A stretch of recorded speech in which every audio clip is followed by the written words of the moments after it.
Hello friends, welcome back to Anvi Shara channel. आज हम लोग पढ़ेंगे आई ए रिचर्ड का मूल सिद्धांत। ठीक है, तो आज हम लोग इनका जो मूल सिद्धांत है, ठीक है, इसको पूरे विस्तार से पढ़ेंगे। ठीक है, आइए पढ़ना स्टार्ट करते हैं। देखिए, आधुनिक युग के मौलिक विचारों में आई ए रिचर्ड का महत्वपूर्ण स्थान है। ठीक है, यह 20वीं शताब्दी के मूलवादी समीक्षक है। ठीक है, तो ये 20वीं शताब्दी के मूलवादी समीक्षक है। आगे देखा, पूरा नाम आइवर आर्मस्ट्रॉन्ग रिचर्ड है। ठीक है, और इनका जन्म 1893 ईस्वी में हुई और इनकी मृत्यु 1979 ईस्वी में हुई। ठीक है, और ये इंग्लैंड के चेशायर शहर में हुआ। ठीक है, तो इनका जन्म इंग्लैंड के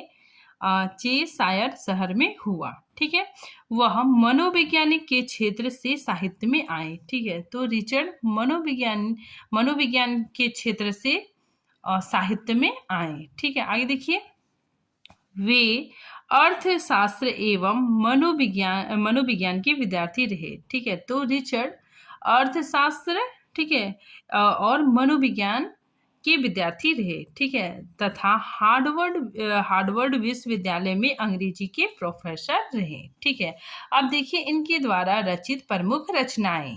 तो देखिए इनके द्वारा रचित प्रमुख रचनाएं, द फाउंडेशन ऑफ एस्थेटिक, ठीक है, 1922 ईस्वी। ठीक है, और यह रचना सी के आगडेन और जेम्स बूट के साथ मिलकर उन्होंने लिखी। ठीक है, तो ये रचना रिचर्ड ने सी के आगडेन और जेम्स बूट के साथ मिलकर लिखी। ठीक है, नेक्स्ट रचना देखिए, द मीनिंग ऑफ मीनिंग। ठीक है, 1923 ईस्वी में लिखा। आगे देखिए, प्रिंसिपल ऑफ लिटरेरी क्रिटिसिज्म। ठीक है, 1924 ईस्वी में ये जो रचना है, ठीक है, इस रचना से इन्हें काफी ज्यादा ये लोकप्रिय हुई। ठीक है, मतलब ये रचना बहुत इम्पोर्टेंट है। ठीक है, साथ ही ये रचना देखिए यहाँ पे 1924 ईस्वी में रिचर्ड का सबसे लोकप्रिय पुस्तक रही। ठीक है, तो ये इनकी सबसे लोकप्रिय पुस्तक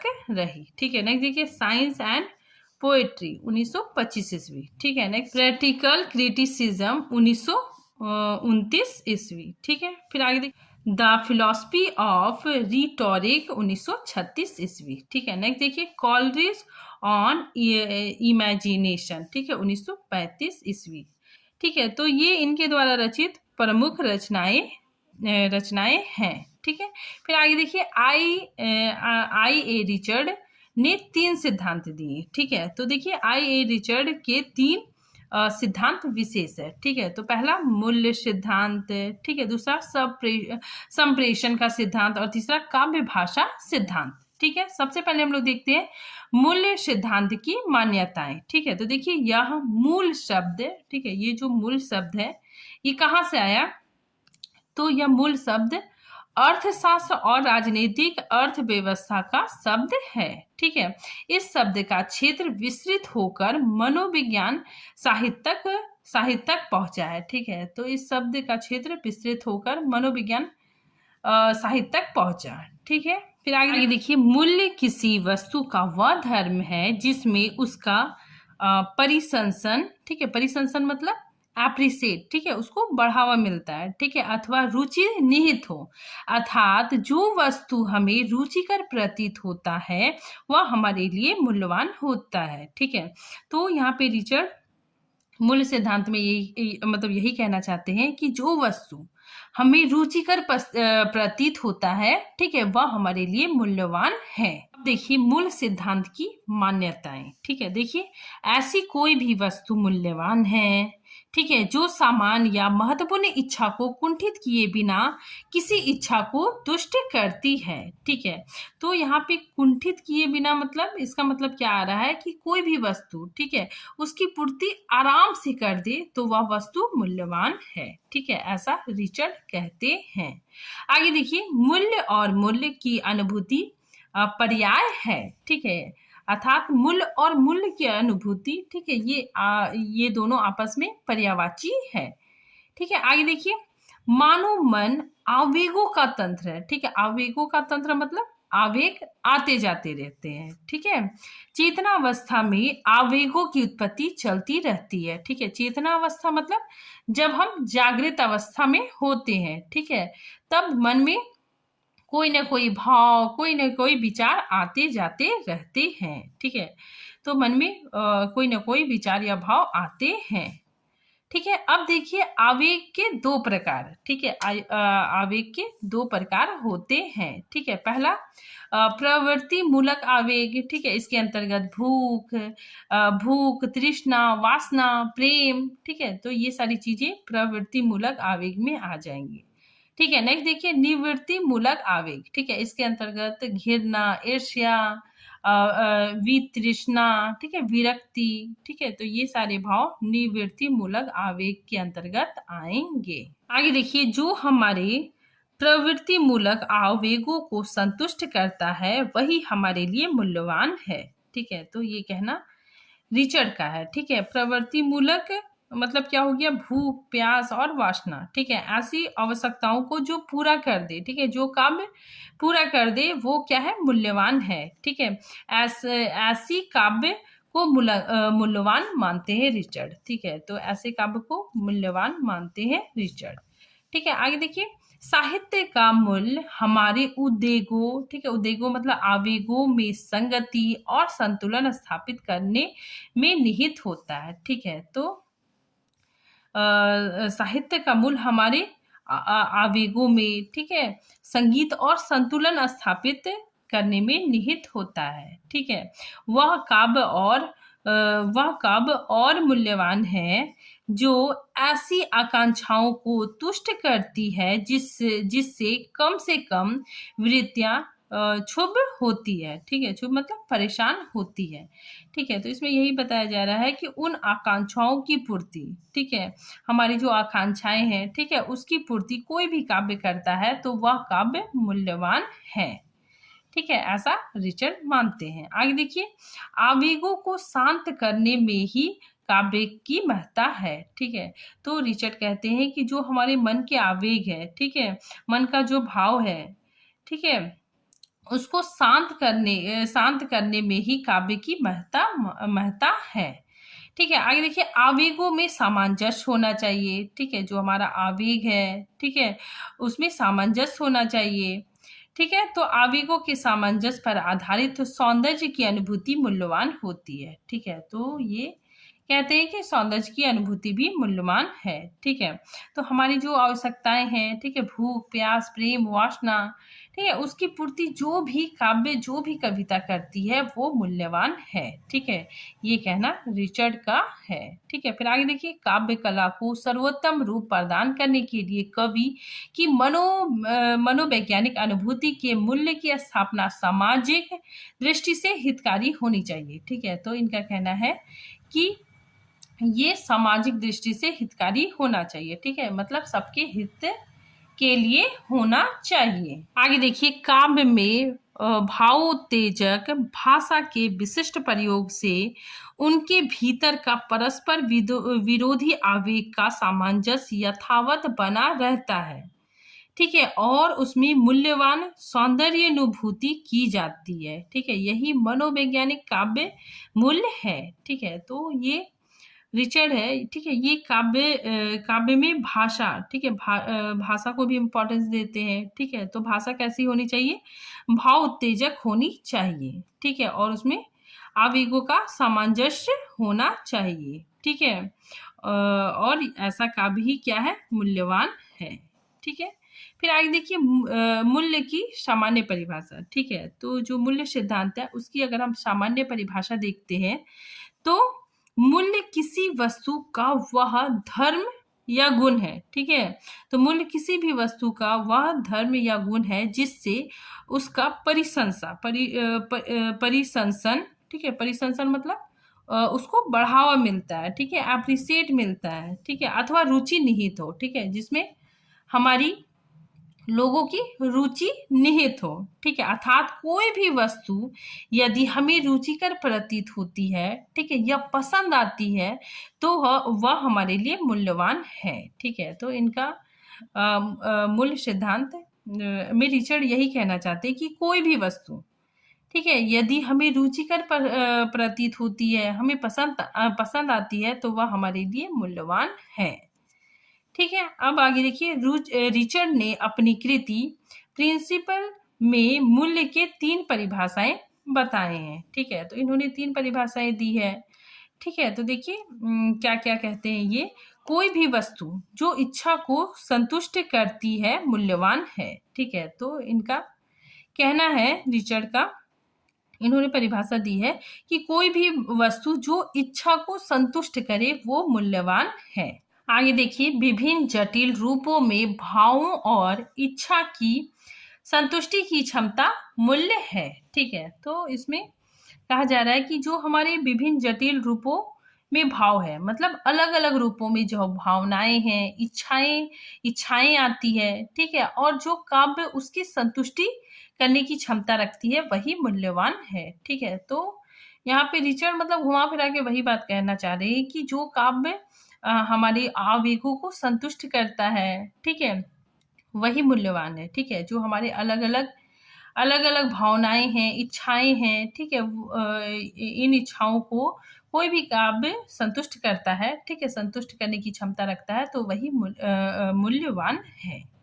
ठीक है, आगे देखिए, तीसरी परिभाषा इन्होंने क्या दी है, ऐसी कोई भी वस्तु मूल्यवान है जो समान या अधिक महत्वपूर्ण इच्छा को कुंठित किए बिना, ठीक है, कुंठित किए बिना इच्छा को संतुष्ट करती है। ठीक है, वह मूल्यवान है। आगे देखिए, इन परिभाषाओं का सार यही है कि जिन वस्तुओं से हमारी अधिक से अधिक इच्छाओं की संतुष्टि हो सकती है वह सर्वाधिक मूल्यवान है। ठीक है, तो इन जो तीन परिभाषाएं हैं, ठीक है, तो इन 3 परिभाषाओं का सार यही है कि जिस वस्तु से हमारी अधिक से अधिक इच्छाओं की संतुष्टि हो सकती है वह सर्वाधिक मूल्यवान है। ठीक है, ऐसा रिचर्ड का मानना है। ठीक है, आगे देखिए, रिचर्ड आवेगों में सामंजस्य को महत्वपूर्ण एवं मूल्यवान मानते हैं। ठीक है, तो काफी इंपॉर्टेंट है, इन्होंने बार बार सामंजस्य की बातें की है। ठीक है, तो रिचर्ड आवेगों में, ठीक है, जो हमारी भावनाएं हैं, ठीक है, जो हमारी इच्छाएं हैं, ठीक है, तो आवेगों में सामंजस्य को महत्वपूर्ण एवं मूल्यवान बताते हैं। ठीक है, क्योंकि सामंजस्य में ही सौंदर्यानुभूति की जा सकती है। ठीक है, क्योंकि सामंजस्य में ही सौंदर्यानुभूति की जा सकती है। आगे देखिए, रिचर्ड के अनुसार जो हमारी प्रवृत्ति मूलक आवेग है, ठीक है, जो हमारे प्रवृत्ति मूलक आवेग है, ठीक है, को संतुष्ट करती है वही हमारे लिए मूल्यवान है। ठीक है, प्रवृत्ति मूलक मतलब वही प्रेम, ठीक है, वासना, भूख, प्यास इत्यादि आ जाएंगे। ठीक है, तो प्रवृत्ति मूलक आवेग को जो संतुष्ट करता है, ठीक है, वही हमारे लिए मूल्यवान है। ठीक है, फिर देखिए, रिचर्ड कहते हैं कि परस्पर विरोधी आवेग संघर्षरत होते हैं। ठीक है, परस्पर विरोधी आवेग मतलब गुस्सा और प्रेम, ठीक है, ये क्या होते हैं, आपस में संघर्ष इनके बीच होता है। ठीक है, तो विरोधी आवेग संघर्षरत होकर एक दूसरे की संतुष्टि में बाधा बनकर एक दूसरे की निराश का कारण बन जाते हैं। ठीक है, जो व्यक्ति या समाज के लिए हानिकारक है। ठीक है, तो देखिए, ये कहना चाहते हैं कि हमारे 2 विरोधी आवेग आपस में संघर्ष करते हैं। ठीक है, जैसे गुस्सा और प्रेम दोनों ही विरोधी आवेग है। ठीक है, ये दोनों आपस में संघर्ष करते हैं कि कौन जीत हासिल करेगा। ठीक है, गुस्सा पहले शांत हो जाएगा या फिर प्रेम की जीत होगी। ठीक है, अगर हमारे अंदर जितने भी आवेग आ रहे हैं, अगर उनमें सामंजस्य नहीं होगा, ठीक है, रिचर्ड बोलते हैं कि अगर हमारे अंदर जितने भी आवेग आ रहे हैं, ठीक है, अगर उसमें सामंजस्य, ठीक है, अगर उसमें सामंजस्य नहीं होगा तो वो समाज के लिए हानिकारक है। अतः परस्पर विरोधी आवेगों में सामंजस्य संतुलन आवश्यक है। रिचर्ड इस प्रकार का संतुलन और सामंजस्य कला का गुण मानते हैं। ठीक है, तो रिचर्ड इस प्रकार के संतुलन और समन्वयन कला का गुण मानते हैं। ठीक है, वह काव्य और भी महत्वपूर्ण व मूल्यवान है जो ऐसी आकांक्षाओं को संतुष्ट करती है जिससे कम वृत्तियां शुद्र होती है। ठीक है, फिर आगे देखिए, रिचर्ड आवेगों की विशांति में काव्य की मूल्यवत्ता स्वीकार करते हैं। ठीक है, तो रिचर्ड आवेगों में क्या होनी चाहिए? शांति। ठीक है, आवेगों में शांति, विशांति में काव्य की मूल्यवत्ता स्वीकार करते हैं। ठीक है, रिचर्ड ने संतुलन के कार्य को, ठीक है, सिनेस्थीसिस कहा है। ठीक है, उनका विचार है कि सिनेस्थीसिस ताजगी देती है, थकान नहीं। ठीक है, तो रिचर्ड ने आवेगों के संतुलन का जो कार्य है, ठीक है, उसे सिनेस्थीसिस कहा है। ठीक है, काफी इंपॉर्टेंट है। तो फिर आगे देखिए, डॉक्टर भगीरथ मिश्र, ठीक है, इनका कहना है कि इस दृष्टि से रिचर्ड के मूल सिद्धांत को सिनेस्थीसिस का सामंजस्य या संतुलन का सिद्धांत भी कहा जा सकता है। ठीक है, इसको किसको? मूल्य सिद्धांत को। ठीक है, सिनेस्थीसिस का सिद्धांत भी कहा जा सकता है। ठीक है, और इसको सामंजस्य का सिद्धांत भी कहा जा सकता है। ठीक है, इसको संतुलन का सिद्धांत भी कहा जा सकता है। ठीक है, और इसको मतलब मूल सिद्धांत को आवेगों के संतुलन का सिद्धांत भी कहा जा सकता है। ठीक है, फिर आगे देखिए, रिचर्ड मानते हैं कि कोई भी सामंजस्य हो, फिर वह क्षणिक भी क्यों ना हो, उसमें हम सौंदर्यानुभूति पाते हैं। ठीक है, क्षणिक मतलब पल भर। ठीक है, मान लीजिए हम कोई भी कविता पढ़ रहे हैं, अगर हमको 1 मिनट के लिए, ठीक है, 1 मिनट के लिए भी हमारे मन को शांति मिलती है, तो वह उस काव्य में सौंदर्यानुभूति हो जाती है। ठीक है, उससे हमें काव्य की सौंदर्यानुभूति मिल जाती है। ठीक है, वो मतलब क्षणिक पल भर के लिए ही हमारे मन को अगर संतुष्ट करती है, तो उसमें सौंदर्यानुभूति होती है। आगे देखिए, कवि के मनोवैज्ञानिक अनुभूति मूल्य की स्थापना काव्य में सामाजिक दृष्टि से हितकार, ठीक है, सामाजिक दृष्टि से हितकार एवं कल्याणकारी होनी चाहिए। ठीक है, उनके लिए भाव उत्तेजक भाषा वांछनीय है। इसके प्रयोग से भीतर का परस्पर विरोधी आवेग का सामंजस्य जो का तो अर्थात यथावत बना रहता है। ठीक है, और उसमें मूल्यवान सौंदर्य अनुभूति संभव हो पाती है। ठीक है, रिचर्ड की दृष्टि में यही मनोविज्ञान कला मूल्य है। ठीक है, तो रिचर्ड की दृष्टि में यही मनोवैज्ञानिक काव्य मूल्य है। ठीक है, आगे देखिए, कला का मूल्य भी इस बात में है कि वह हमारे आवेगों में शांति और संतुलन स्थापित करे। ठीक है, हमारे अनुभूतियों का क्षेत्र को व्यापक बनाए। ठीक है, फिर आगे देखिए, रिचर्ड के अनुसार साहित्य का उद्देश्य, ठीक है, तो इनके अनुसार साहित्य का उद्देश्य मानव की वृत्तियों, ठीक है, मतलब मानव के आवेगों में संतुलन स्थापित करना है। इससे मानव के मन का परिष्कार होता है। ठीक है, जीवन में संतोष और सुख की प्राप्ति होती है। इसीलिए कविता जिस अनुपात में मानव मन की वृत्तियों में सामंजस्य उत्पन्न करेगी, उसी अनुपात में वह मूल्यवान होगी।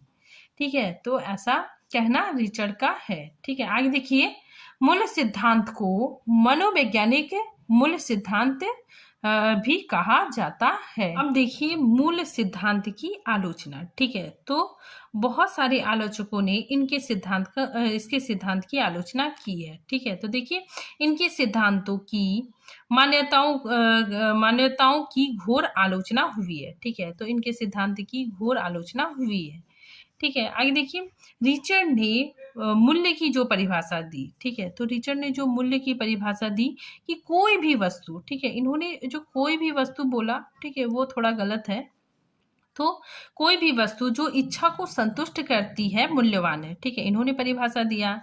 ठीक है, और इसकी आलोचकों ने आलोचना करते हुए कहा। ठीक है, मतलब इनका जो सिद्धांत है, ठीक है, इसका आलोचकों ने आलोचना करते हुए कहा कि इच्छाओं की संतुष्टि को मूल्य का एकमात्र आधार मान लेने पर नैतिकता या आचार्य की गति क्या हो सकती है।